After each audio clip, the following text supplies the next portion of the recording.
the year 2008. It started like any other year. But beneath the surface, a storm was brewing.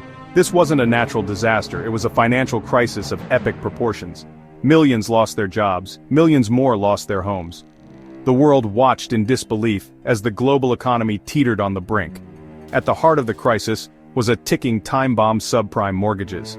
These were loans given to borrowers with poor credit histories, people who, under normal circumstances, wouldn't qualify for a mortgage at all. But these weren't normal circumstances.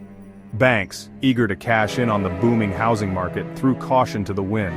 These risky mortgages were then bundled together and sold off as complex financial products called mortgage-backed securities. Think of it like this: a bunch of dodgy loans disguised as a gourmet meal. Investors around the world gobbled them up, blinded by the promise of high returns. They were about to get a very rude awakening. The problem was, these mortgage-backed securities were built on a foundation of sand. As long as housing prices kept going up, everything was fine. But the music stopped in 2007 when the housing bubble finally burst. Suddenly, those subprime mortgages were worth a fraction of their original value. The impact was immediate and devastating. Financial institutions, heavily invested in these toxic assets, started collapsing like dominoes. Panic spread through the global financial system like wildfire.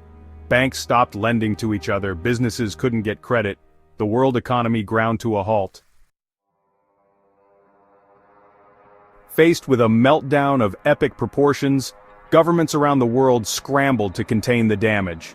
In the United States, the Bush administration enacted the Troubled Asset Relief Program, or TARP. This controversial program pumped billions of taxpayer dollars into failing banks in an effort to stabilize the financial system.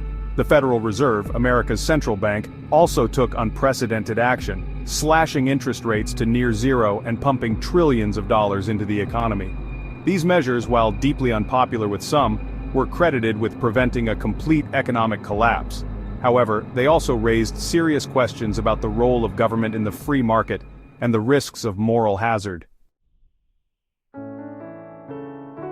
The 2008 financial crisis was a wake-up call. It exposed the dangers of unregulated financial markets, the perils of excessive risk-taking, and the interconnectedness of the global economy.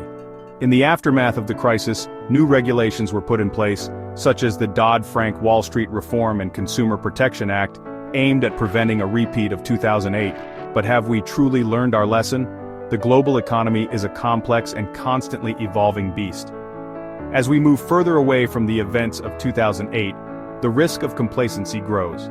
It's more important than ever to remember the lessons of the financial crisis, to remain vigilant against excessive risk, and to ensure that our financial system works for everyone, not just a privileged few.